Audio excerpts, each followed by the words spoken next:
welcome to another edition of 108 Stitches Baseball Talk. We're back. But before we went on here earlier, we did a great show on NHL expansion. I was pleased. So for those of you who haven't watched that show, I had Cliff Neal on. This guy is the guru on NHL expansion. Hope everybody gets an opportunity to watch it. But meanwhile, tonight, I got my dream team back on baseball. We're talking baseball. No, don't expect me to sing because I'll break a Memorex glass and you'll end up needing hearing aids if I start doing it. But I'm going to introduce the crew nevertheless. Eric Katz, welcome back to the big show. Good to be back. And Trent Clark, my brother from another mother, and my co-host. Yes, welcome. 2026 always, or is 2026, right? Five? What is it? 2025? Fired up. I'm fired. I'm already ready for a 25, 26 season. 25 season, man. It's arrived. Should be a fun. Well, I don't know. What is it? 25 or 26? Tell me what year it is. 25.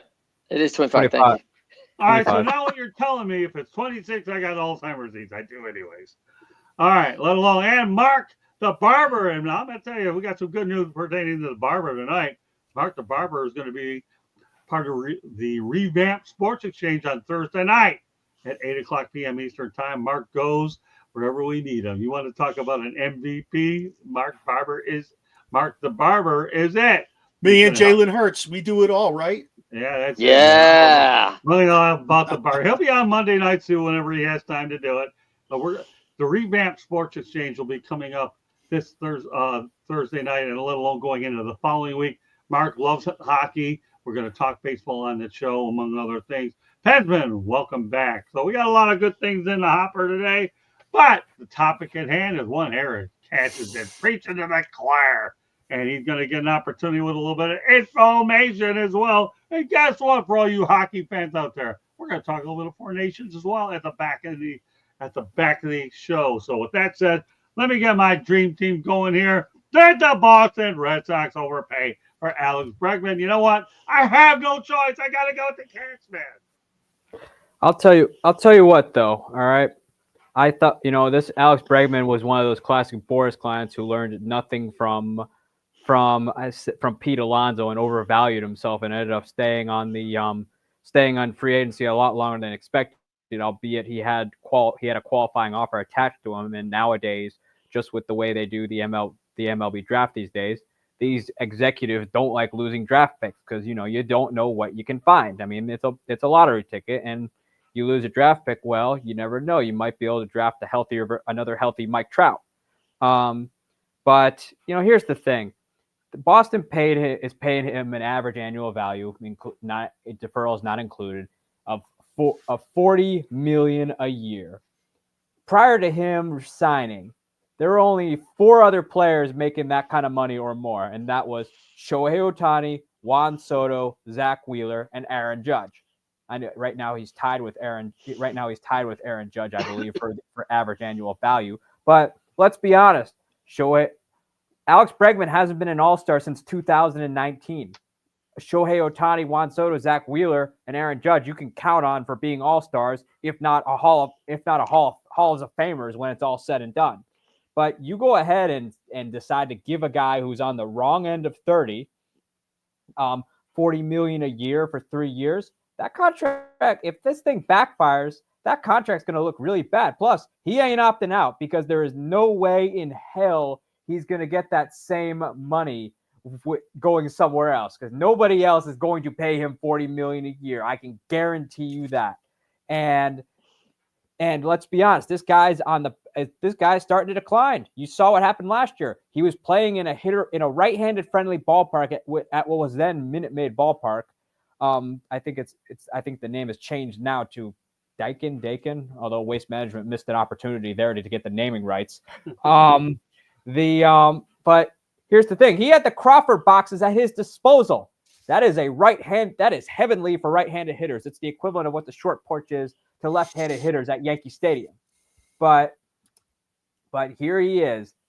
But he's going to Boston, and this guy is on the wrong end of his career. Now, Red Sox fans, you go ahead and accuse me of being Yankee biased, which I am not. I'd like to announce that that I am not being Yankee biased because I write about all teams, and I take a fair point of view of it. I can guarantee you, I'm not the only one saying this. And I bet you other Red Sox fans are probably saying the same thing as well. So why don't you get lost, you massholes? You're able to, you just dumped all that money, and now not only that, you got a little drama there, which just came about with Rafael Devers, and who's not removed from third base, even though the guy is a trash defender at third base. I'm talking trash, probably a worse defensive player than Pete Alonzo is at first base. But he is just, you just made him the world's most expensive second baseman. There's only one guy, the next highest guy, which right now is Xander Bogaerts. If San Diego doesn't move him back to shortstop, he's making just under $26 million. Hello, you should have seen the second base bargain what the Tigers got Gleyber Torres for. They essentially got him for chump change. But there they go, the Red Sox thinking that the new age Red Sox thinking that they're all that, dumping $40 million into a guy who's declining. Heck, I'd like to note that they refuse to pay a future Hall of Famer Mookie Betts, yet they pay a guy who's on the wrong end of 30. So don't get your hopes up, Red Sox fans, because this could end up being something like what Pablo Sandoval was when he was gracing Fenway Park. Great stuff. We have to go to the chat room because while Eric was doing his thing. All right, so now Eddie Prather, no, the length of the years is not bad. Okay, keep him going. Boston isn't stuck with Bregman long term, let alone the fact that he has 2 opt-outs in that contract. So he's not opting out. He will not opt out. He's not getting $40 million anywhere. Well, exactly. No alone fact if he gets hurt, he's not going to opt out as well. So I can say I think he'll definitely go the length of that contract for sure because of injury, let alone the fact that you just said, Eric, $40 million. I hear Devers won't switch his position either. Okay. That's true. Ralph Williams, hello, guys. All right, let's keep it going. Have any more in there? Let's keep it rolling. I love what we have going in the chat room. Trent, this is going to set you up real well when you get on here. As a Yankee fan, I would rather have Bregman than that bum DJ. Okay. I mean, yeah. I never said Bregman was on the I never said Bregman was worse than DJ, and this has nothing to do with LeMahieu. I'm truthful. DJ LeMahieu is on the back 9 of his career. There's a difference, and he's already at the difference is he's been hurt. Bregman hasn't. I mean, yes, the best ability is availability, and I strongly believe that. Thanks to one George who taught me all about that. But here's the thing. You got a guy on the wrong end of 30. Yes, it's not a long-term deal, but if this thing backfires, you have 2 years of paying him Aaron Judge money. Okay. Well, and he's not opting out. What we're going to do is we're going to let Trent and Mark talk about. Then we're going to go to Joshua. We have decided to incorporate Four Nations Face Off into this show. Hang on, but I have to let Trent and Mark give me their comments on Alex Bregman, and I'll follow suit. Go ahead, Trent. Yeah, I think that it's exciting to hear that baseball is trying to make these moves. I mean, when you hear the players that are making that kind of money, Bregman is not a match in that kind of category. It's very evident.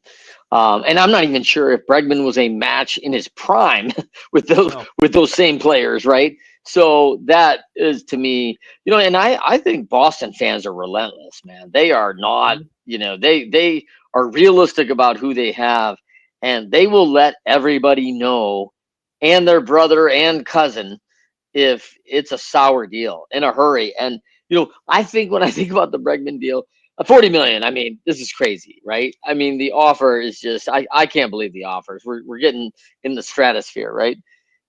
But I can't. I was instantly reminded of like the Jerry Maguire. People don't understand the pressure that comes with $120 million. Like I have no idea. But this guy, who opts out on a guaranteed contract for $40 million a year? He's not opting out. Like they are going to be stuck for 3 years. The hope is that Boston's got the wall and it's a short porch and he's going to make a big comeback. But man, this is betting on a lot of potential, man. I do not understand at this age, that kind of money, you don't bet that money on potential. You bet that money on proven reliability. And I don't, it's no match for me. Listen, Red Sox Nation, man, I hope all the potential hits and you get a winner out of it, but I don't see it. All right, Mark, go ahead.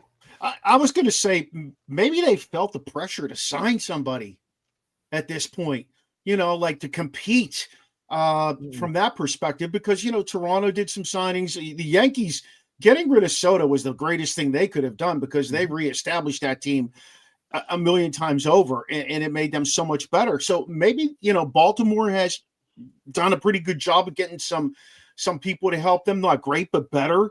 Maybe they felt that pressure, and that's why they went after a guy like that, and they were willing to pay that kind of money. What is it, Fenway Sports Group that owns those guys?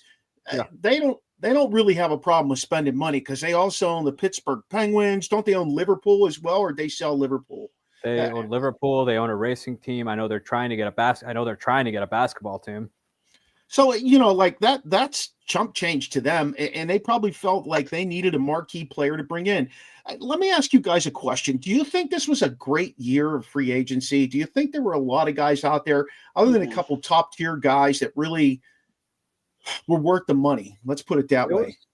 You know what? Yeah. That's a great question, Mark. And I'll tell you, let me give you my comments on Bregman first. I want to go over some numbers, and I think that's a great follow-up, Mark, so bear with me for a moment, okay? Bregman was offered by the Astros 6 years, $156 million. Not bad if you can get it. But the Detroit Tigers offered him 6 years, $171.5 million. By the way, through Chris Ilitch, not Mike Ilitch. So that means Chris is willing to spend a little bit of money, let alone the fact he tasted the playoffs with A.J. Hinch. The Cubs, 4 years, $120 million. Well, I can see where that. And the Red Sox, 3 years, $120 million, let alone there are 2 opt-outs, which, as Trent said, he's going to opt out anyway, because at $40 million, you got to get that anywhere for a guy, as Eric would say, north of 30 years of age. So the reality of the situation is, do I think that the Boston Red Sox overpaid for Alex Bregman? No doubt about it. Again, who mentioned there? Mookie Betts couldn't get that kind of money, and all he did was win a ring over at LA. Then again, they all do when they go and spend that kind of money anyways. So all you guys really nailed this topic really on point. Now, Mark, what was the second part of your question? So I can. My point was, other than a couple top tier guys, was this really a good batch of free agent players worth the money? I would say average. I'm not going that high. Depends on the positional group. Yeah, I would say average. I think you'll get more out of the trade market than you will free agency, and I'm sure there'll be some trades made before the end of spring training. Trent, what are your thoughts? Yeah, I think it's a below level year. The money was big, and it just feels like a big overpayment year. And I really like where the barber went on this. Maybe that is the deal. Maybe there's hometown pressure, like, hey, look, we did something. But man, people overpay for companies. They overpay for dinner. They overpay for homes. We overpay for everything. You start getting emotional and falling in love with stuff. It's usually bad business. Now, with Fenway Sports, they've built a ton of equity in sports teams. They know what they're doing. I have full faith that they know what they're doing, but I am shocked by the number. And I think this is not an Ohtani, a Trout, you think about your best in the league that are out there free, where there's going to be this big money. I'm shocked at the money this offseason, given the talent. I think there's no match. I think there's a massive gap between that ceiling on the money and the talent they're getting for it. And I think people are going to look back and go, man, those dudes came out in the right year in free agency, because that's unbelievable what they got. How do you move forward from this, by the way? How do you move forward from this? You're like, answer me that, Catsy. If Trout comes up next year or the year after, what's he going to get, 75? I mean, granted, he's injured all the time, but I don't know if we're paying attention to the stats anymore, because, like you said, Bregman's not sitting there with world beater statistics here. So does it matter? I don't think so. Just given that we're seeing guys just the salaries have just exploded for even average players. Heck, we've seen the pitching market become so bloated that you're seeing guys like, has-beens like Frankie Montas making not too bad money for a 1-year deal, including when he went over to, I think, the Cincinnati Reds, where I think he got 15 or 17 million just for 1 year, which for a 1-year deal for a pitching market, that is pretty good for someone who's been a has-been. And there's also, I think, just now the salaries are exploding. MLB shattered a revenue record this year, and the money is there. The problem is, especially with a lot of teams, owners just are unwilling to spend it. So the money is plenty there, and the players know it's there. So push comes to shove, you gotta load the boat. I think Willie Adames, who's never been an All-Star, still a good player. Don't get me wrong, still a good player, a guy you want in your lineup, power hitter, generally a good defender, with the exception of last year. But for the most part, he is. He got $210 million for 7 years from the San Francisco Giants. That's pretty outrageous for a guy who's never been on an All-Star team before. Still a good player, but to me, he's probably worth, given what he's put up, probably 150, 180, maybe around that range. Okay, let's move on. I know we can I jump in with one more thing? Absolutely. Please? Go ahead, Marco. So I'm thinking about this, and I'm wondering, and you're deeper into it than I am, Eric, especially that you write so much about it, but are we looking at a potential lockout strike type of thing coming up in 27? Yes. And here's why. Well, all right. That's a good comment, but I'm going to use that as a topic later on.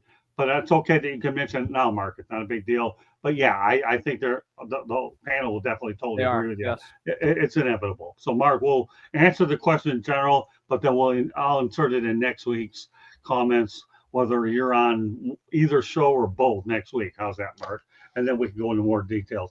What I want to do right now is change the direction to a different sport. And we're going to go to the Four Nations face-off. Yes, Josh, every now and then if we strike a topic out of this sport, 1-0 USA over Sweden. Thanks, Josh. Keep tuning in.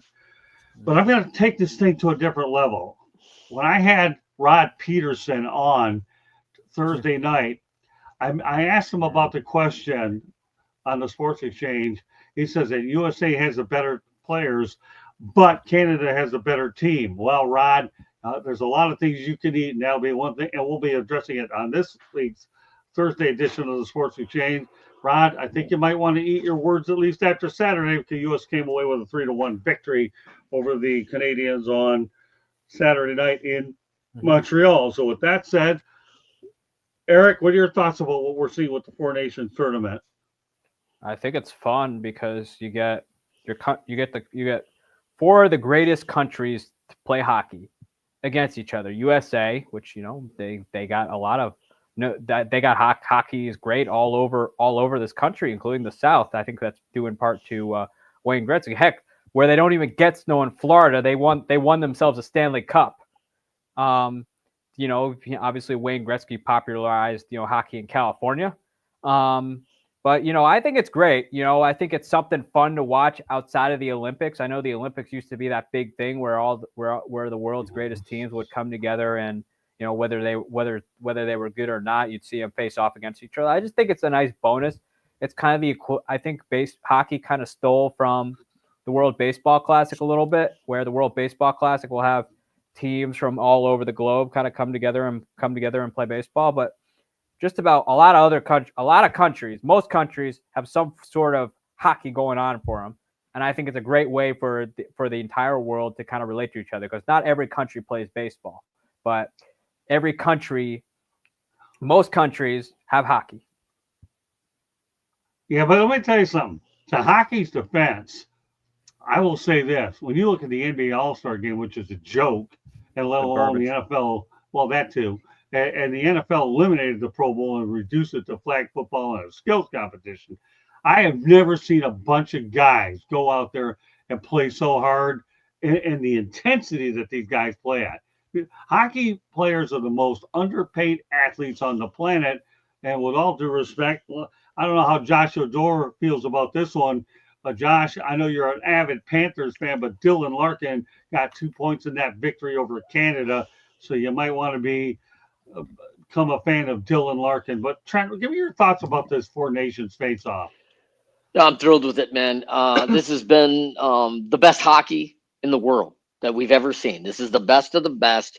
4 of the 5 nations of all the players in the league, now that Russia's like fully in and integrated into the U.S. league and the NHL, it's amazing. I mean, and so when you think about the 4 countries represented, obviously all 4 of these are fabulous. I would have loved to have seen a Russian team in here as a 5th option. But with the Olympics coming next year, these kids, these I shouldn't say kids, these players don't get to play together much. And so even getting a week next summer, because the Olympics will be next February, I think. And so it'll be again in the middle of the All-Star break. This is going to be a break that the NHL is going to take for the Olympics next year. This is a great way to spend an All-Star week in this Four Nations. I mean, for anybody who is a hockey aficionado, I mean, the speed of these games has never been seen at the likes of this. This is just insane. And hats off to Kreider tonight, man. Kreider just goes active and he scores a goal in the first 40 seconds of this game. So, hats off to a guy who's been waiting in the wings, ready to go, chomping at the bit, and making a direct impact straight out of the gate. So, first time over the board. I love that, man. I think it's just exciting stuff. And if you're a hockey fan and enthusiast, and you watch that, and you can't get excited about Four Nations, you don't have a pulse. All right, Mark. Go ahead, Eric, before we go turn over to Mark. Well, I love this guy, Eric. I think the great thing about it too is it's competition. I mean, back in the day when the Olympics were more amateurized, now they use professional athletes nowadays. What they used to do was they would have amateurs kind of, particularly with Team USA, they would play exhibition games to kind of get acclimated with each other. I think the movie Miracle does a good job at showing that. But now obviously with them using professional athletes, you take that part of it out because these guys are playing during the season and they don't really have time to practice or really get acclimated. It's great to kind of use this kind of as I guess you could call it an Olympic training camp per se, to an extent, but it's a great way to just for guys to play together and kind of I think that come the Olympics next year, the hockey is going to have better quality than it ever has before. All right, Mark, it's your turn. Finally, patience, beautiful thing. I think it's amazing. The reason the USA beat the hell out of Canada is because they really tweaked them at the very beginning of that game, and there was no giving up. The Kachuk boys could have played for Canada, and they said no, they'd never do it. They would never do it, which said, they're the modern day Hanson brothers, and that's awesome. I mean, I love watching Matthew and Brady play. They come out and they play with passion. And that's the biggest thing you're seeing in this tournament is passion. At one point today, I watched the 1 o'clock game. Obviously, I'll watch a second game later if it's not ugly by that time. But, Finland was down, I think it was 3-0. And you looked at their bench, and their bench didn't have a look of being dejected. Their bench was like, we're going to go out there, kick somebody's ass, and we're going to score some goals, and we're not going to leave up. At the end of the day, what was the final score? 5-3, 4-3, something like that? 5-3. 5-3. Yeah. It was 4-3. They scored 3 goals in a minute and a half.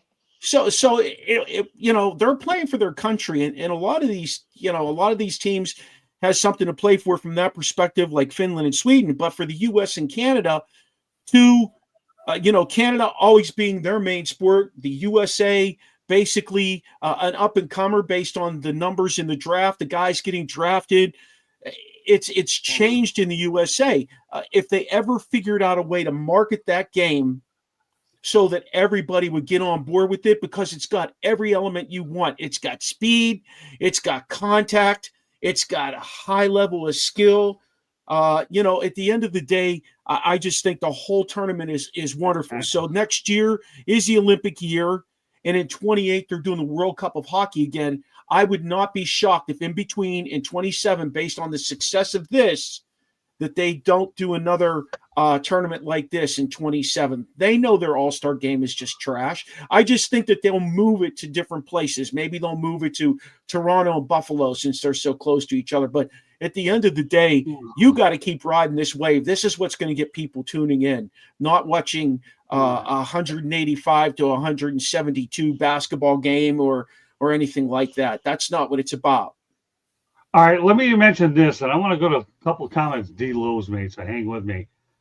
First of all, what I like what you said, the barber, okay, the first 9 seconds, 3 fights, seriously, it doesn't get any better than it. 3 fights in 9 seconds. Country pride. And the Kachuk brothers were a part of 2 of them. Unbelievable. Where's this intensity in the NBA? Really? Seriously? All they do is play like a bunch of patty cake bakers, man. Sissies is what they do. Hockey players aren't sissies. The NBA guys are. That's why the league is going down the drain. All right, let me go to a comment that D-Lowe's made. And you know what? I'm putting this one up. All right. Will anyone from the South Florida Tribune be covering the Winter Olympics from Italy? And then, you know what? Here's another one. Scott, maybe a good time for your trip to Europe. Well, maybe D-Lowe's, the only thing is maybe it'd be a good time for my second trip to Europe, okay? Because I'm planning to get the first one out of the way. D-Lowe's, the man, congratulations, by the way, on his first child. Love the guy. At least now he'll have a chance to experience fatherhood.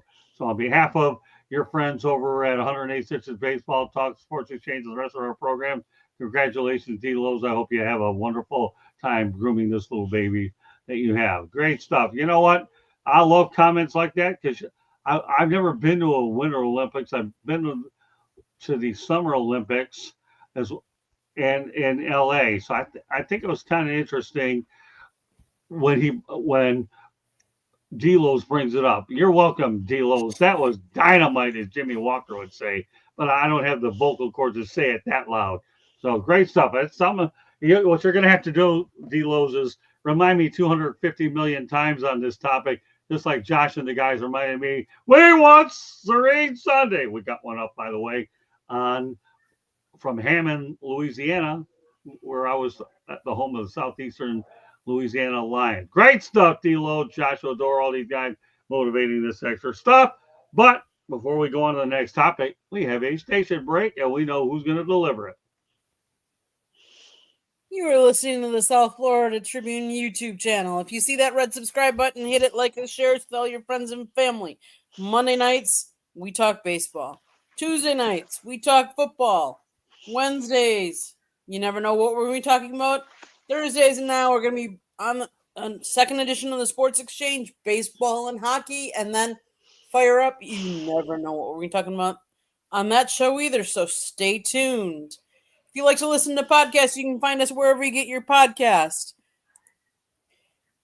You can also, their South Florida Tribune Publishing Company published a book, Lessons from the Microphone, Tuning into the Enduring Wisdom of Visionary Leaders. It is written by your host, Scott, the Motor City Madmouth Morganroth.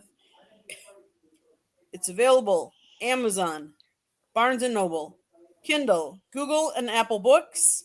There's also a link on our website, www.southfloridatribune.com, where there is a merchandise store and a plethora of other great information. If you want to be a guest or have show ideas, email us at southfloridatribune@gmail.com. If you want to advertise or sponsor this show or any of our shows, call Scott 954-304-4941. If you missed any of that information, it's scrolling on the bottom, or just hit the rewind button if you're listening to us audio-wise. Back to the program. Thank you very much, Candy.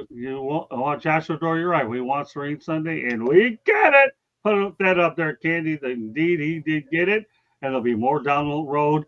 But that was the first a great opportunity to get that one out there. All right, we'll continue on the baseball theme because we have a lot of other news. The Dodgers officially signed Clayton Kershaw to a 1-year, $7.5 million contract. All right, Trent, what are your thoughts about that contract? Hey, man, I mean, first of all, again, we're betting on potential. What we just learned about this deal is $7.5 million is the new flyer price. hey, I'm going to take a flyer on this guy and see if we might get something out of it. And like flyers used to be like $500,000 or $7.5 million as a flyer. Like, I mean, a lot of respect for Clayton Kershaw because of what he's done in the past. I don't want to discount that, but wow, that is a big number. He's obviously younger than I recall. Who's our guy with retired with the Padres, longtime Cubby pitcher at Brave, Maddox.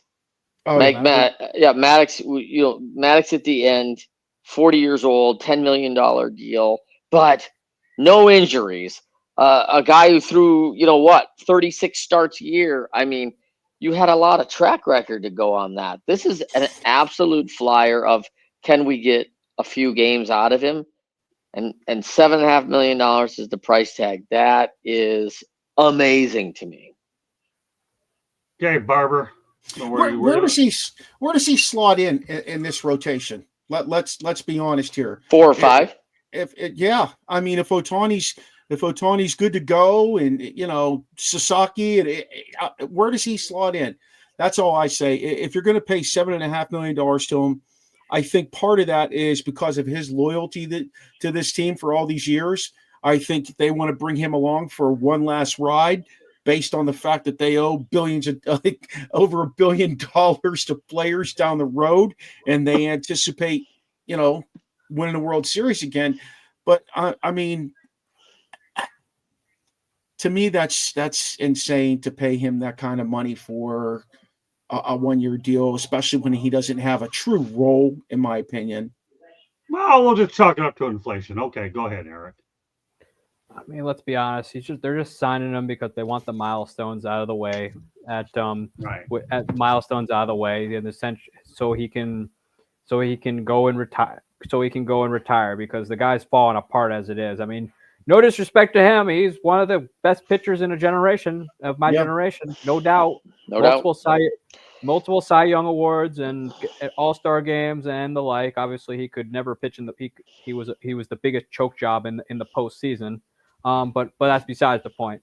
I think, obviously they're just doing it because they want him to retire as a Dodger. They want him to complete those milestones as a Dodger. So they were finding ways to lure him back. I mean, he'll get his starts. They want him to complete the milestones, and then probably next year, if the milestones are complete, he'll walk away, because obviously the only team that was really going to sign him was the Dodgers, because the guy's body is starting to really give out on him. All right. Well, what I like about the Kershaw signing, at least you're going to see one thing: a man played his entire organization with one team. I'll give him that much. Nowadays in free agency, you don't see a lot of that. Back to the chat room. Eddie Prather, I wouldn't let Ohtani pitch with his history of Tommy John surgeries. You wouldn't get no disagreement on me, Eddie. In fact, you're right on target, my friend. Thanks a lot for the great comment. I think they're going to wait for the postseason to have him pitch, if I'm being honest. Okay, but that's okay. But I think that Eddie Prather is on point. And then Robert Wardell, he could end up in the bullpen towards the end of the season. You know something, Robert? I could definitely see him being in the bullpen, get 2, 3, 4 strong innings. You can make him as a tool there. I know they've added some pitching rotation. So Robert, will put that one up too. Candy and Robert Wardell, he can end up in the bullpen towards the end of the season. I don't see that out of the picture at all by any stretch. Great comments from everybody. Keep it up. All right. Now, I know one thing that Motor City, hold on. One thing I would say about this thing, and I don't understand the business side of this, is that out of same respect for Clayton, who is, as we've all said, is a very highly respected, long-time gamer. What's wrong with giving the guy $3 million and throwing, 10 $1 million incentives at him? Like, if you do this, then that. I mean, it's not like they're not going to give the guy a chance to succeed if he's ready to go. So, I could see the guy contributing at a $12 or $13 million level, but it would be earned. Whatever happened to business being earned? That's what I'd like to see. Well, here's the thing. The Dodgers are printing out money, so I don't. Trent, I know where you're coming from. Excuse me, So you're 100% right. But the Dodgers are printing out money. So what's another $7.5 million? Yeah. Who cares? How much are they paying to all these new guys they're bringing in? But Trent, you're 100% on point. I agree with you. But that's just my take for whatever it's worth. Because the Dodgers are the equivalent. Because the Dodgers are the equivalent of what Jordan Belfort was when he was the Wolf of Wall Street. They can just throw money into the water, no big deal. Does that hurt your feelings that the Yankees aren't number one anymore like that, dude? Are you like all hurt now because the Yankees just used to pour money like it was nothing and have $100 million on the disabled list, and now there's a new spender in town, and it's the Dodgers. Not really. Doesn't hurt your feelings? Spending doesn't equate to championships. Before last year, the Dodgers kept on getting knocked out of the NLDS, much to the entire baseball world's delight. So you can go ahead and defer as many contracts as you want, but there's this one thing, and you should know this, Trent, that unfortunately the players who ultimately go out on the field and have the final say on what happens. So you can go ahead and put yourself a championship team on a sheet of paper and you could spend upwards of more money than anyone will ever see in their lifetime, and you still won't win a championship. That is the beauty of this game, which is the players who on all teams ultimately have the final say. If there's a definition of that from this last season, we should look at the Detroit Tigers. Okay, great stuff. You know what? We're going to go into a topic that Eric loves so much. His name is Pete Alonzo. So all we're going to talk about Mr. Alonzo are his rejected contracts. My goodness, seriously, these three are unbelievable. And you know what? When I get done mentioning them, Mr. or as Trent would say, Catsy, okay, Josh the door. And you guys, you want to come up with a new name for Eric? They'll probably accept it or at least acknowledge it. But all right, Catsy, thanks to Mr. Clark. Okay. Pete Alonzo rejected contract, 7 years, $150 million. My goodness, I hope you guys have stats of what his new ones are. If not, Candy will come up with them. Excuse me. 3 years, so 7 years, $158 million. 3 years, $90 million, or 3 years, $68 to $70 million. The numbers were going down. Candy, do you have any updates about what Pete Alonzo's current contract is? Then we're going to turn over to Catsy. And while she's looking that up, I'm getting it. She's getting it right now. Then Catsy's going to take over. We're going to spin it around the horn. Oh, let's see. There we go. Our cracker third charters and our producer, Candy Ebling. Trying to get it. Here we go. Negotiations. I'm still looking it up. You keep talking. All right. Well, while we do that, Candy's looking up some programming notes that I want to mention while we have that moment today. We obviously had a great show with Cliff Neal. We're going to have another good show on Wednesday night when I have Rachel Galvin, an actress who lives in South Florida. She's going to be on joining me before Sports Exchange. That'll be around 8:00 p.m. Eastern time. One thing about the South Florida Tribune Broadcasting Network is we're not afraid to talk to people outside of sports. The one thing we don't want to do is be a one-trick pony, and we're not going to do that.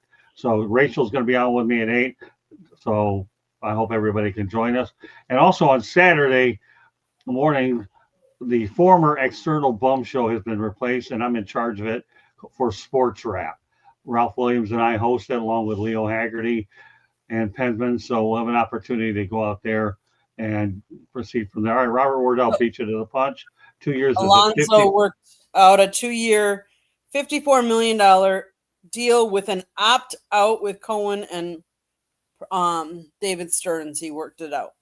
Great stuff, Robert. Appreciate you and Candy. Robert put it in the chat room. Now Candy's gonna advertise it in the chat room. With that said, Robert, well done, my friend. We appreciate you coming on the show and let alone providing us some information so that guys like Catsy can talk about it. All right, Catsy.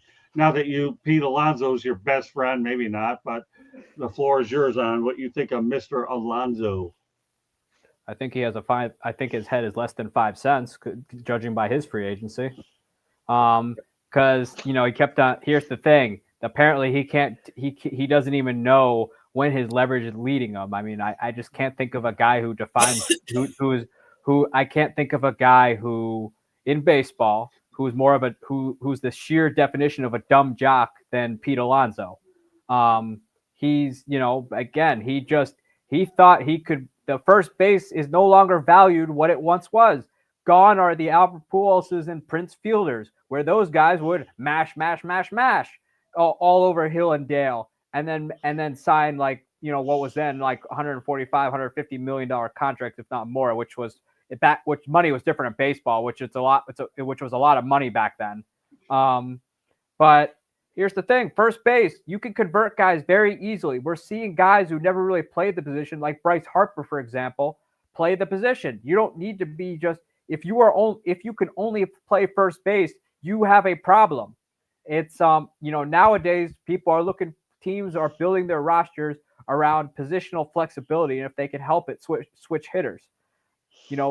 If you're only a first baseman, you're only going to be there for so long, because Pete Alonso is, Pete Alonso only does one thing well, which is he's either a home run or bust kind of guy, a 3 outcome hitter. And he's really just he's really just a designated hitter masquerading as a first baseman because teams don't, because given his age, teams don't want to want him clogging up a designated hitter spot at his age when he's capable of going out and playing the field, albeit not very well. But the thing with Alonso is Alonso kept thinking he could get more and more and kept turning down offers to the point where teams were unwilling to meet that price, and they went other directions. They found other first basemen. Like the Astros would have been perfect for him. The right-handed friendly ballpark. He's got the Crawford boxes at his disposal. But here's the thing: because of his asking price was too high, Houston said screw you and went out and got Christian Walker, and which was for a much cheaper price. And unlike Alonso, Christian Walker can play Gold Glove caliber defense as well as hit home runs, which he's very good at. Even though he's 34, I still think the guy has some gas left in the tank. But here's the thing: Pete Alonso just doesn't want to accept that he's just a one-trick pony. He's closer to Rob Deere than he ever will be Albert Pujols. You know what, Eric? I was thinking about Rob Deere. That's why Cassie is featured on this show. I wrote down Rob Deere as a hashtag, and Candy Epling knows about Rob Deere. But before she gets a comment on this, back to the chat room. Let's talk about Robert Wardell. I can see why Mariners did not sign him. Unbelievable, Cash. He wasn't going to sign. He wasn't going to sign there anyway because that's a hitter. That's not the point. You mentioned Rob Deere. Don't interrupt me because that was a good. Quit while you're ahead. All right. Yeah. I can see why Mariners did not sign him. Alonzo didn't want to play in Toronto. Wouldn't play in Toronto either. Although I got to tell you, Eddie, Toronto's a great sports town. Pete saying his bridge contract to get next contract. I think he thinks he can still get long term. Well, we'll see, but we won't know for at least a year, depending on what his numbers are. I heard it was Boris that rejected those contracts. It's possible. Mm-hmm. I don't know. I'm not going to say that, but go ahead, Eric, and then we're going to turn over to these other guys. I mean, of course, it's going to come out saying Boris rejected, but here's the thing. The player ultimately makes the decision. Boris can whisper in his ear saying, hey, I think you can get more. I think you can get more. It's ultimately the player that does it. The agent works for the player. Okay, fair enough. Okay. That's fair enough. Rob Deere, though, you really hit a grand slam with that. Hilarious. That was a blast from the past right there. Yeah, that was there you go. All right. Wow. We'll transition over to Trent. Go ahead. I don't know. I'd love to see. I had Rob Deere in Detroit when I was back in the day, and never have I seen a guy rip his batting gloves off at the adhesive stretch rubber at the top, end to end, right down the fingertips, man, right on the seam. That guy was something strong, man. And so I'll tell you, that's a great reference point with this guy. And man, as I hear Alonzo, who he's been a favorite at the home run derby. He's almost a vaudeville act, man. And it's getting to this point where I'm reminded of the late great Bob Uecker. I mean, this guy's getting no respect, man. He's a Rodney Dangerfield, man. Like it's becoming almost comical.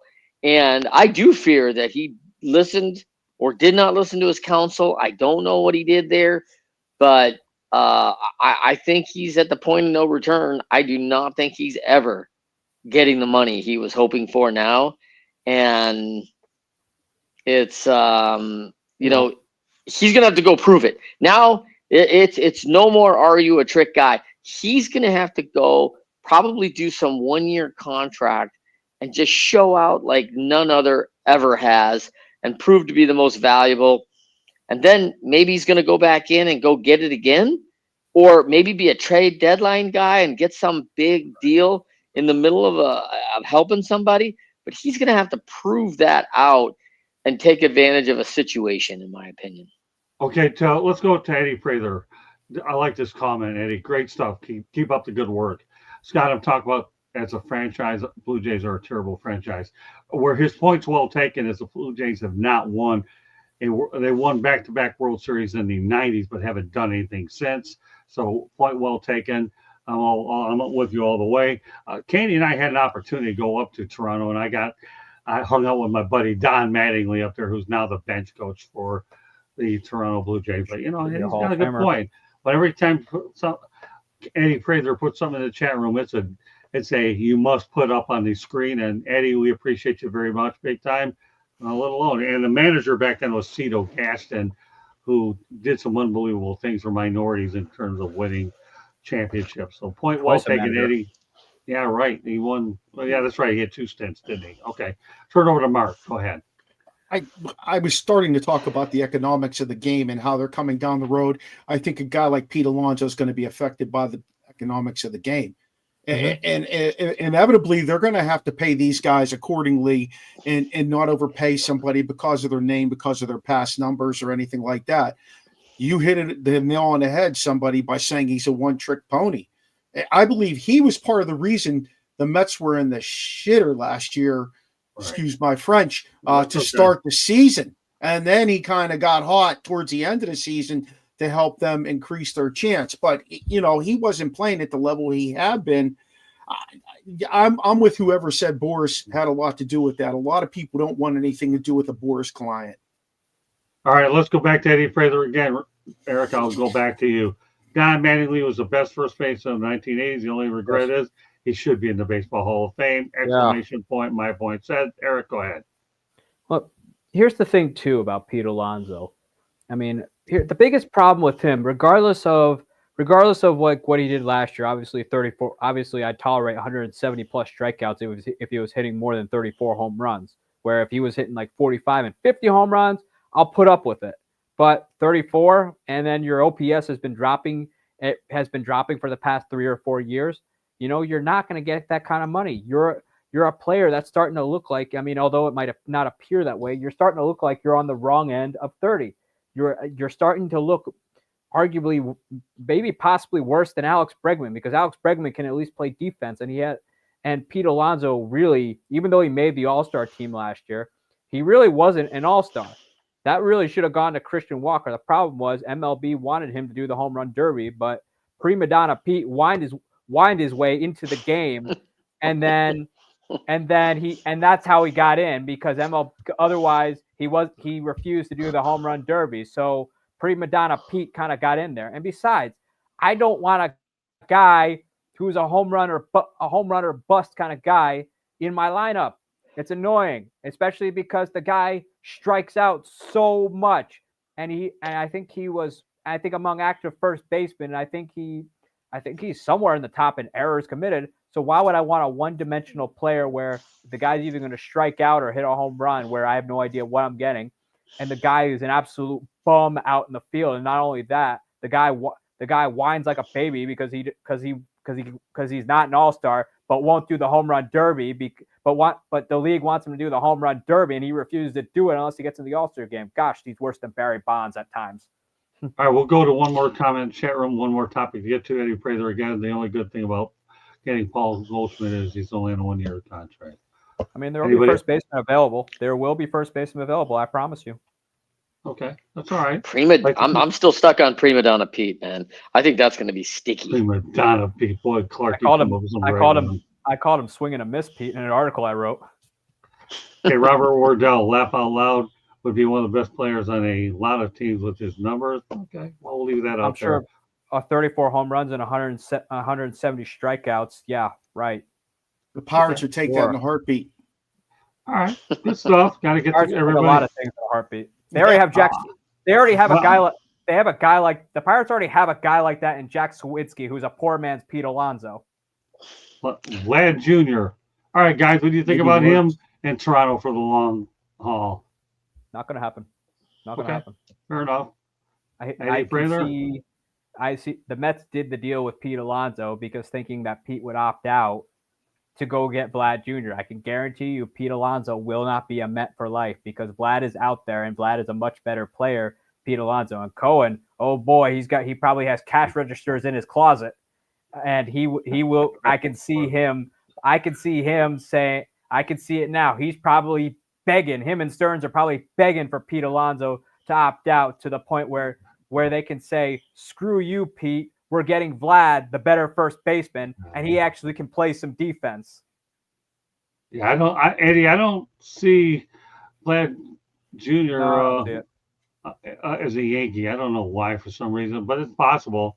We'll see whether or not Hal Steinbrenner will actually dig into his checkbook to get him. I wouldn't say it's impossible. I don't know for sure. Go ahead, Eric. You like to talk about the Yankees. I don't see it. It's not because of what he said, because at the end of the day, if you pay a player, they will come. You can pay them to come down to the beautiful beaches of South Florida, or you can pay, if you pay them enough, they will come to the far reaches of Yemen. Yeah. But the thing is, the Yankees have Ben Rice, who they're pretty high on, waiting in the wings, and they also waiting in the wings over there. And he's done some, even though he's just learning first base, last season he did some good things at the position while Anthony Rizzo was hurt. Obviously he hit that rookie slump, but it's worth noting that he did do some good things. So you have a controllable talent there. I mean, would I be okay if Vlad came? Yeah, I would, but I just don't see it happening. Not with the situation they have now. They just have Goldschmidt kind of hold it as a placeholder right now until Ben Rice is fully ready to go. All right, back to the chat room. I want to get these comments, but okay, Mark, I'll let you comment on them. The Yankees can't afford to fail to land Vlad Jr. Okay, and then I've been wanting the Mariners, but no one wants to come here. They can't hit. Okay, bleep and Rice. Okay, we'll put them up there. No big deal. All right, Mark, go ahead. I was just going to say, could you see Vlad going to somewhere like St. Louis or Chicago, the Cubs, inevitably, who are trying to rebuild that? They have Michael Busch. They have Michael Busch playing first base, who's proven to be a decent player over there. And then St. Louis, DeWitt won't spend that kind of money. He's not going to do it. No. Okay. Sure, I'm sorry to pour cold water in St. Louis, but he's not going to do it. They're just not. They're also going through an organizational reset right now where they're kind of more leading toward they're rebuilding. And I think as a free agent, you want to go to a winner. I mean, the Mets are going to have a need at first base if Pete Alonso opts out. That's a possibility. I know Toronto's trying, but let's be honest, Toronto, with their front office is more dysfunctional than the Kardashians. I don't know how I top those comments, but I'll let Trent Clark try. Yeah, I'm not going to try to top that. I do not see Vladdy being a long-term Toronto Blue Jay. I know he likes the city. I know he's a fan favorite. I know they've treated him well, but he ultimately, like every other player, especially who competes, wants to play for a winner.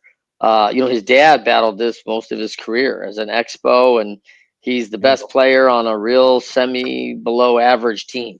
Right. And man, ultimately it's about championships. It's about competing for titles, and best in the world want to go up against the best. This is why Four Nations is so exciting, right?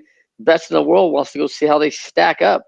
And so he's gonna get that itch, and he's gonna go to a competitor, and it's probably gonna be 1 year at the time where it's gonna run into the trade deadline, and then he's gonna have the free agency bounce for probably the end of his last 7-8 years. Whatever he's gonna do, it's gonna be, I think, bounce around. But he is not a long-term player in Toronto.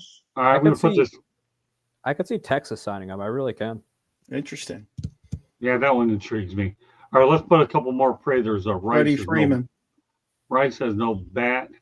I don't care about defense or first base. Okay, who do the Dodgers have? Freddie Freeman. Yeah, Freddie Freeman. There's your answer. All right, final topic of the night. Anthony Rendon signed a 7-year, $245 million deal with the LA Angels before the 2020 season. Guess what about that contract? Artie Moreno didn't take any insurance out on it. So, all right, I know Aaron's laughing. Go ahead. Take the lead on this. Why am I not shocked? The guy is, I mean, Artie Moreno has been for a little while there was actually trying to sell the team. I'm sure upon that contract, he's staring at the mirror, banging on his dresser, saying it's not worth it. But he's it's I thought it was the dumbest thing he could have done by not adding insurance to it, because he saw what happened the first time around. As soon as it happens, you go and get insurance. I would expect better from him, but obviously billionaires can be dumb too. And they, but the thing is, he thought Anthony Rendon would come around, especially that long-term contract, and he hasn't. The guy is I've starting to call him now Anthony injury-prone Rendon, because he truly is an injury waiting to happen. I just think, and he didn't help his cause by saying he didn't help his cause by going on TV or a podcast saying, saying something to the effect was he's just cashing in. Well, Artie Moreno not getting insurance on it is not a surprise, given that this guy tried to go all in to keep Ohtani and it failed badly. But once again, this is the great Artie Moreno. He should have woken up in the morning and saying injury-prone Rendon and gotten some insurance, but he didn't. There's a reason the Angels are in the position they are now, stuck with a bunch of bad contracts, and the fact that they're either in last place or next to last place in the AL West. All right, Trent, you work for the Angels. Yeah, right? I mean, listen, as a former Angel and part of the heyday, man, I mean, obviously it's hard to watch, right? To see a team that hasn't finished above 500 in like 9 years now. I mean, It's staggering.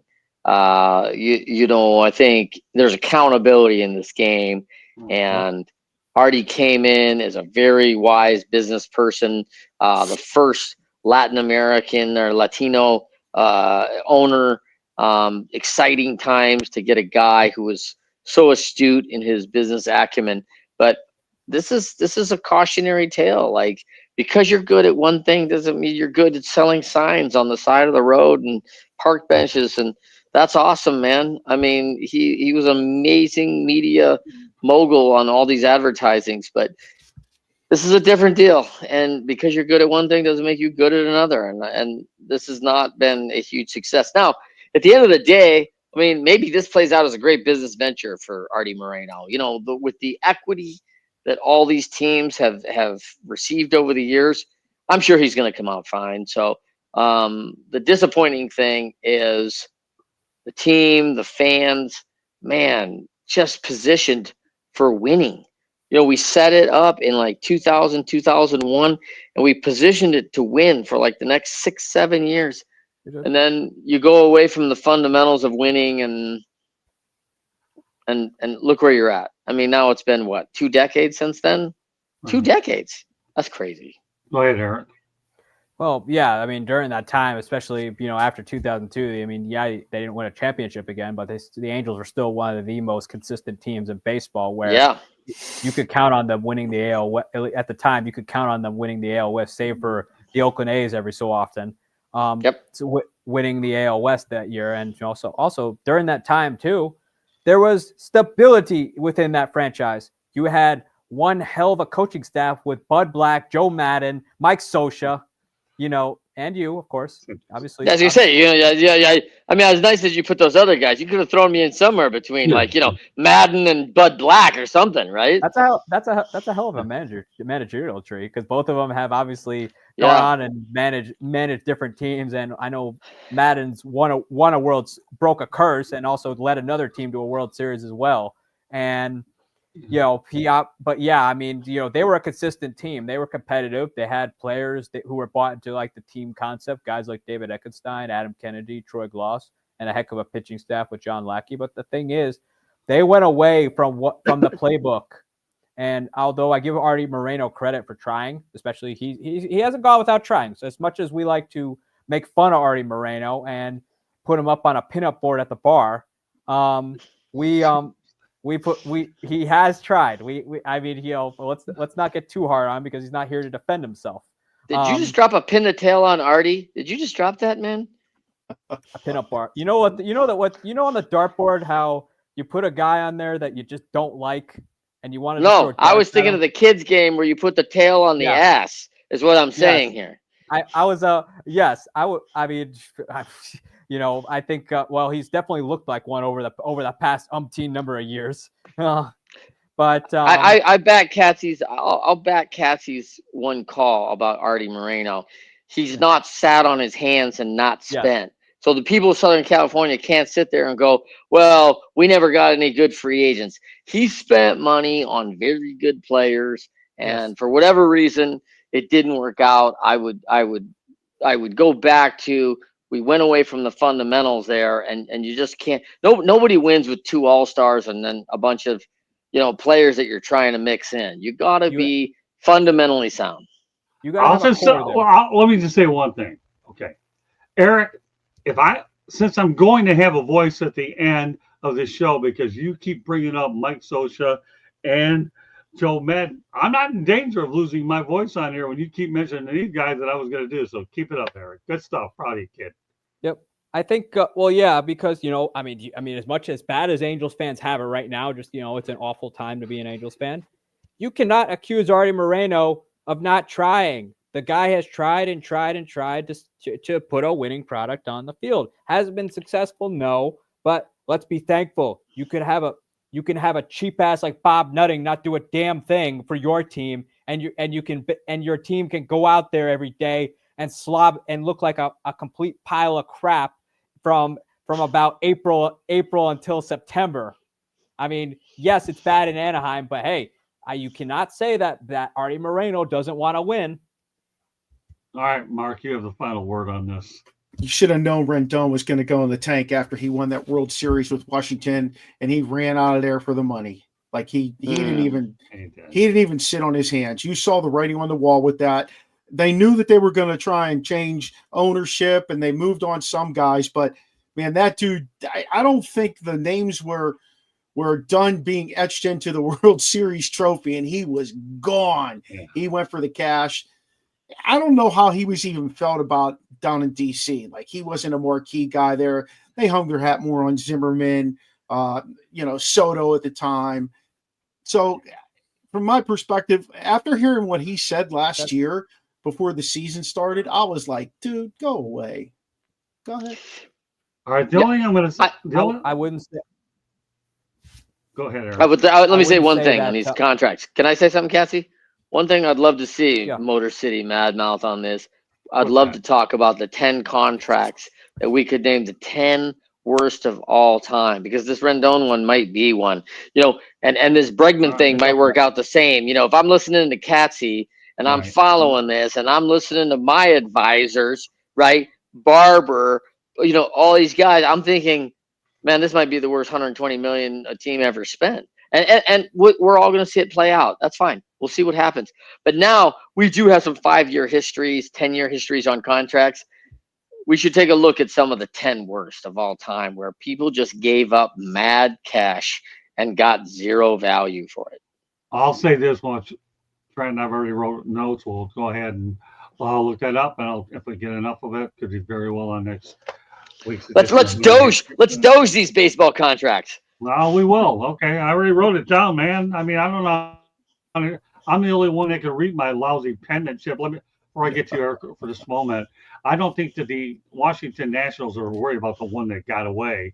They may be saying good riddance. So, all right, we'll go ahead and go back to Eric. Well, they picked Strasburg, and that didn't actually work. That didn't work out really either. So I think either way they were in a lose-lose situation. But I will say this about. I'm going back to what the barber said about Anthony Rendon. Anthony Rendon, before he left for the Angels and became a complete train wreck out there, was actually a very good player for the Nationals. He had 2 100 RBI season. They beat the year they won the World Series. He was an All-Star and led the league in the National League in RBIs with 126 to go along with 34 home runs. So he was no scrub. He was a big part of that team that won the World Series. So I wouldn't. So there's a reason that the Angels are willing to dump the money that they did on him because the guy was one of the better players on the Nationals that year, and in the postseason, especially the World Series, the guy was also the year they won the World Series. The guy was an absolute menace in the postseason. He was a big part of that team. So don't tell me they just relied on Soto, Strasburg, and somebody else. No, Rendon was a big part of that parade there. There's a reason, though, that they let him walk. There's a reason. If he's that good and they wanted to sink money into him, they could have. They had the money to sink into him. My guess is that he's not very good in the locker room. And his comment, really? Again, let me go back to what I said. What he said last year ruffled more than just feathers in Southern California. Like, as a professional athlete making money like that, you don't say shit like that. You don't say it. You know, that's just insane. You might think it. You don't say it. Right. It didn't just affect the locker room there. It affected the league as a whole. And also, I want to say though that the reason the Nationals didn't choose him was because they wanted Strasburg. Strasburg was the ace of that rotation. Was the ace of that rotation at the time. They wanted to lock up the ace because remember that guy ultimately won the world. Strasburg was the World Series MVP that year, and also they wanted to lock him up. Now, did it work out? No, because the guy. I don't think although the signs were there, although that was also another monumental screw up there because Strasburg's the signs were there. He had the injury history. And his body ultimately predictably collapsed. And now Washington's been trying to get out of that contract for a very long time. Well, the only thing I'll say about Steven Strasburg is he does remind me a little bit of Sandy Koufax, that you had all that talent. And unfortunately, his career was cut short by injury. Great stuff tonight. You guys are bringing you back for your first act. It excites the daylights out of me about what this group is going to do all year long. Let alone this is our first show of the year. And we talk about some unbelievable participation in the chat room, led by Robert Wardell, Eddie Prather, and Josh and the guys participated a little earlier when we got involved in hockey. So, even though we're a baseball show, I'm open to bringing on other topics if I think there's something I want to do. Go ahead, Eric, as we get ready to wrap this bad boy up. I want to go back to a comment by Eddie Prather saying that if George was alive, George would spend. First off, he didn't have the luxury tax as tight as a screw as it is now. This was back when you could spend money more freely. George Steinbrenner was never a fan of the luxury tax to begin with, much less what it is back when they first implemented it, much less what it is now. This was the same George Steinbrenner that was so pissed that he waged a public war against Tampa because he didn't want to pay taxes on Steinbrenner Field. So I think it would probably be. Hal definitely gets the brunt of it because Hal is kind of the guy out in front right now, as the managing general partner of the Yankees. But I think George would probably scale it back because he really didn't like the luxury tax. I mean, the Yankees now, they were spending at like 55% of the money they brought in on player salaries. They've only lowered it to about 10% of they're just spending just 10% or less of what they used to. Yes, George wanted to win. I think every damn person in New York City, fans and players who go there and root for the team, want to win too. But George Steinbrenner was not a fan. George would have adapted. That's what Hal is doing. He is spending the almost the same amount that George Steinbrenner did. And here's the thing. We're in love with the idea of George Steinbrenner. Like everybody's in love with that idea of an owner, kind of like someone like Steve Cohen. But let's be honest, the owners now don't want another guy like Cohen coming in there. They really don't, because it means the salaries go through the roof, and they're already pissed at Cohen and the Dodgers right now to begin with. And Hank wasn't around long. Hank died not too long after George did. Hal was always supposed to be the guy out in front. Hank would kind of handle the baseball stuff, but Hal would kind of be the guy out in front. He was the guy out in front in 2009 when they brought in Teixeira, Burnett, and CeCe Sabathia that year, along with Nick Swisher and a bunch of other people as well.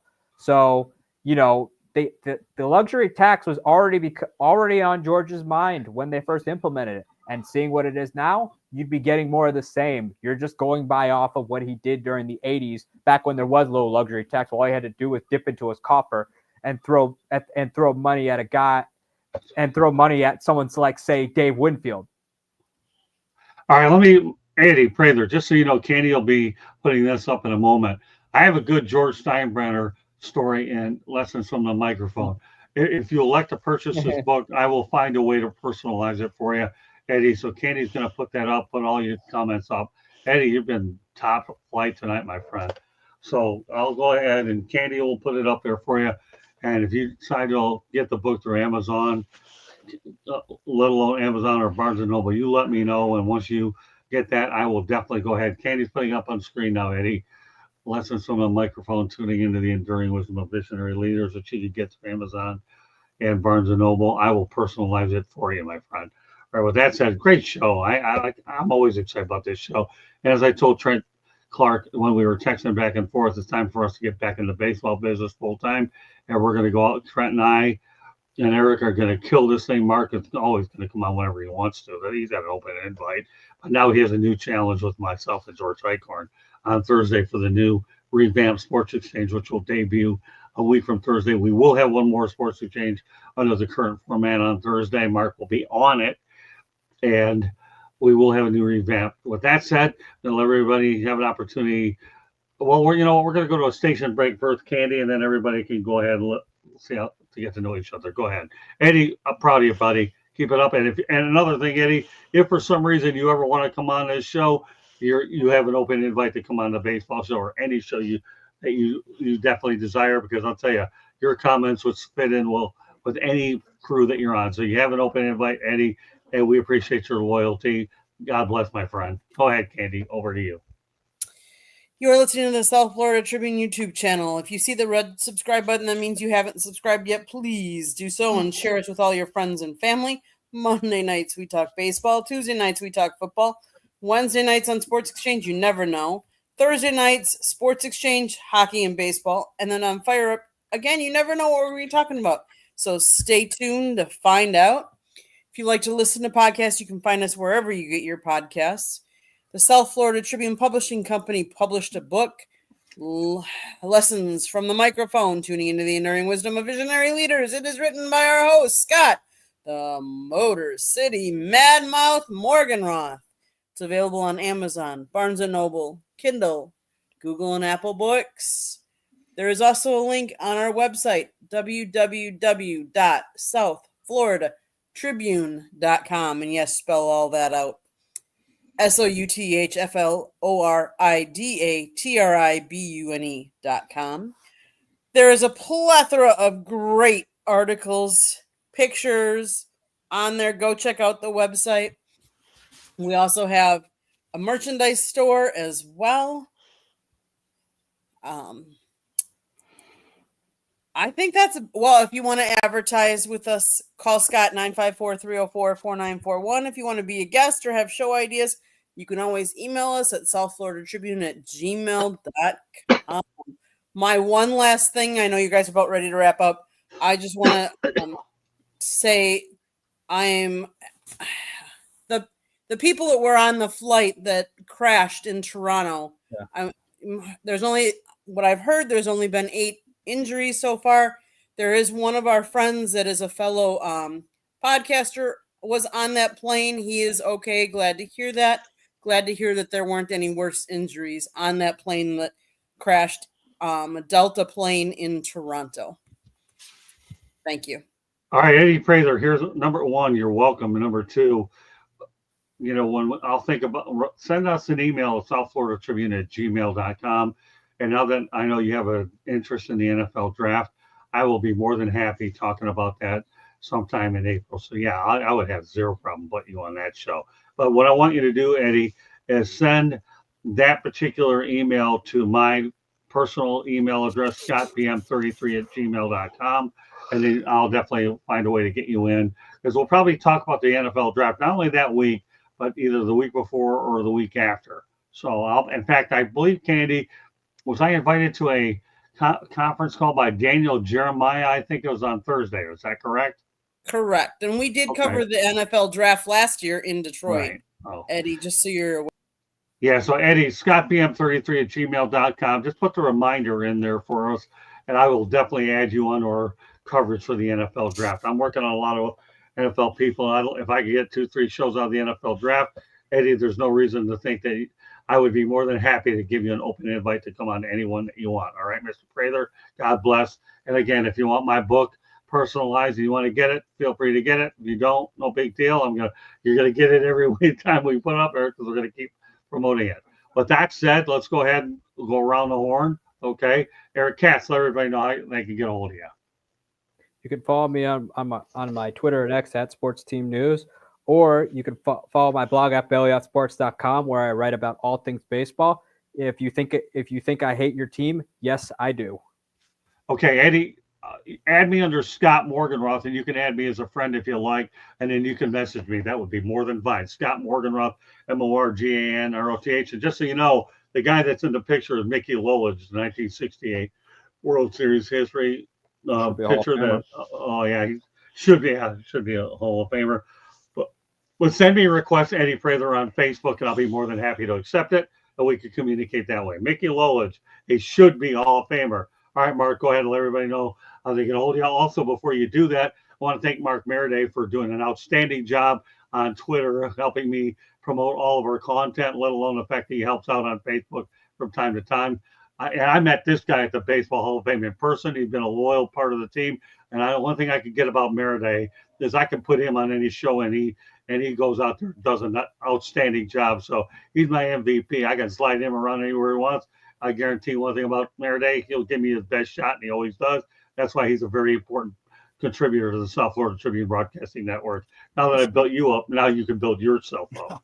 Thank you. I appreciate it. Hey, you can find the Original Sports Podcast with Mark Maraday anywhere you subscribe to social media. We air our shows on Tuesday night and Thursday night now. We have a new show called Terrible Talk. If you're a Steeler fan or you want to just hear us rip down the Steelers, apparently Trent thinks I am a anti-Tomlin person, and he's 100% correct. No, we talk Terrible Talk, breaking it all down with the Steelers with our OSP show. We have a whole lot of stuff going on there. We have some guests coming on. Tomorrow night's show has Steve Mears, the voice of the Columbus Blue Jackets. Next week we have Greg Brown, the voice of the Pittsburgh Pirates. And the week after that, I have Jack McDowell, former Major League pitcher from the Chicago White Sox. So we just have a whole lot of stuff going on with our show too. Impressive and Cleveland lineup, Indians. I coach blackjack in Cleveland. There you go. He was a Yankee for a minute too. Impressive lineup. Jack McDowell. All right, we'll turn it over to Mr. Clark, who coached them. Let everybody know they get a hold of you. Yeah, congratulations, Mark, on the new show. Exciting for all the Pittsburgh fans out there. I think it's going to be fabulous. For me, you can find me at Trent at leadershipity.com. Leadershipity.com is our coaching site where we make everybody elite. And we'd love to have you check us out there. You can follow me on any socials at either Trent M. Clark or Leadershipity. And my podcast, Winners Find a Way, is a top 2% downloaded. And just came out with a new book, Leading Winning Teams, last fall, released in August with Wiley Publishing. So excited about that, and can't wait to see you down the road. Reach out to me anytime. All right, Mr. Clark, we need you to go ahead and send us the link to that book so we can Candy will put it on the South Florida Tribune page so people can purchase it there as well. Great job by my crew tonight. I wouldn't expect anything different than this Hall of Fame cast that I have for sure. So meanwhile, great job, great first act for the season, and we have a lot more on their way. So I hope you can follow us, share the broadcast, and bring on more and more people.